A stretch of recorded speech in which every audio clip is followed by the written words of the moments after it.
One more interesting video. ఈరోజు మనం ఈ వీడియోలో పేరెంటింగ్ టిప్స్లో నుంచి ఫస్ట్ టిప్ ఏంటో తెలుసుకుందాం.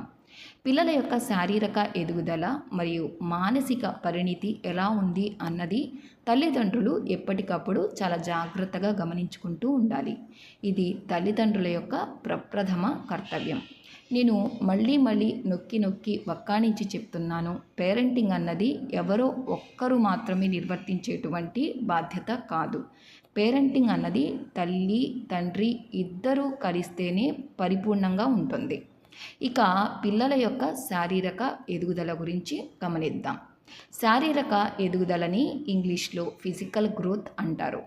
ఇందులో ఎత్తు, బరువు, పిల్లల యొక్క ఆహారపు అలవాట్లు, క్రీడల్లో పాల్గొనేటువంటి విధానం మరియు ఆరోగ్య సంకేతాలు వస్తాయి.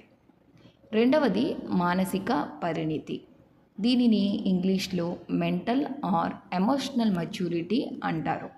ఇందులో భాగంగా పిల్లల యొక్క భాషాభివృద్ధి, ఆలోచన విధానం, సామాజిక నైపుణ్యం, భావ వ్యక్తీకరణ, సృజనాత్మకత మరియు బాధ్యతాయుతమైనటువంటి ప్రవర్తన వస్తాయి. మొదటిగా తల్లిదండ్రులు పిల్లల యొక్క శారీరక ఎదుగుదలను ఏ విధంగా గమనించాలో చూద్దాం. మీ పిల్లలు వయసుకు తగ్గట్లుగా ఎత్తు, బరువు పెరుగుతున్నారా లేదా మీరు ఖచ్చితంగా గమనించాలి. రెండవది, మీ పిల్లల యొక్క ఆహారపు అలవాట్లను గమనించాలి. వారు వయసుకు తగ్గట్లుగా సరిగా తింటున్నారా లేదా గమనించాలి. ఒకవేళ వయసుకు మించి తిన్నా అది కూడా మీరు ఖచ్చితంగా గమనించాలి. మూడవ విషయం, పిల్లలు క్రీడల్లో, ఇతరత్ర కార్యకలాపాల్లో, చదువుల్లో ఆసక్తిగా పాల్గొంటున్నారా లేదా, ఒకవేళ పాల్గొన్న తర్వాత వారి శరీరంలో ఎలాంటి మార్పులు వస్తున్నాయి, అలసట కనిపిస్తుందా అన్నది కూడా తల్లిదండ్రిగా మీరు గమనించుకోవాలి. ఆ తర్వాత ఆరోగ్య సంకేతాలు, అంటే వయసుకు తగ్గట్లుగా ఆరోగ్యంలో మార్పులు చోటు చేసుకోవాలి. ఉదాహరణగా పిల్లలు పెరిగే కొద్దీ వారికి పళ్ళు వస్తూ ఉంటాయి. ఆ తర్వాత వారి యొక్క శరీర అవయవాల్లో పరిణితి అనేది రావాలి. ఇవన్నీ కూడా తల్లిదండ్రిగా మీరు గమనించాల్సినటువంటి విషయాలు. వీటిలో ఏ ఒక్కటి మీకు కుదురుగా కనిపించకపోయినా వెంటనే మీరు డాక్టర్ చెకప్ కోసం వెళ్ళడం మంచిది. రెండవది మానసిక పరిణితి. పిల్లల యొక్క మానసిక పరిణితిని మనం ఏ విధంగా గమనించాలి?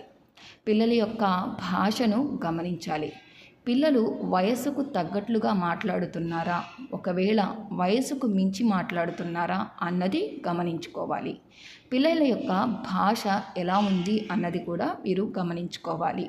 రెండవది ఆలోచన విధానం. కొంతమంది పిల్లలు అతిగా ఆలోచిస్తూ ఉంటారు. కొంతమంది పిల్లలు ఆలోచించాల్సిన దానికంటే తక్కువగా ఆలోచిస్తూ ఉంటారు. ఏ విషయాలపై ఆసక్తి చూపించరు. మూడవది సామాజిక నైపుణ్యం. అంటే మీ పిల్లలు స్నేహితులతో, చుట్టాలతో, ఇరుగు పొరుగు వారితో, కుటుంబ సభ్యులతో లేదా స్కూల్లో టీచర్స్తో ఎలా ప్రవర్తిస్తున్నారు అన్నది కూడా మీరు తెలుసుకోవాలి. నాలుగవది భావ వ్యక్తీకరణ. అంటే వీరికి సంతోషం, కోపం, బాధ ఇలాంటివన్నీ పూర్తిగా అర్థమవుతున్నాయా లేదా అనేది గమనించాలి.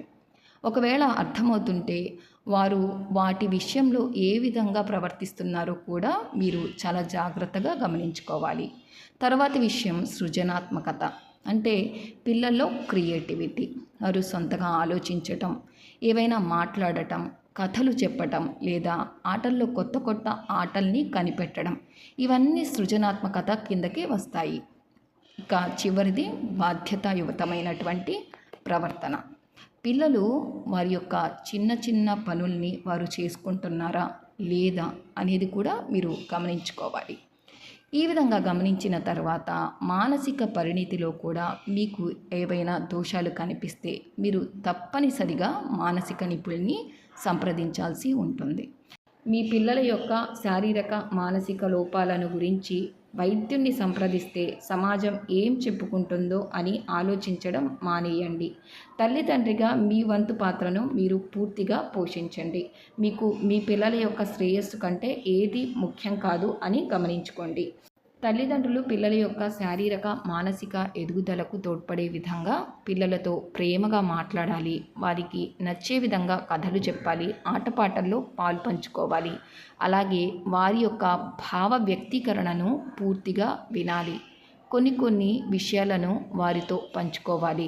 అలాగే వారికి ప్రోత్సాహాన్ని అందించాలి.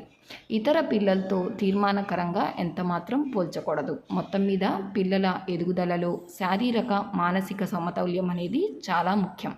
తల్లిదండ్రులు ఓర్పుతో గమనిస్తూ అవసరమైతే వైద్యుల లేదా మానసిక నిపుణుల సలహా కూడా తీసుకోవాలి.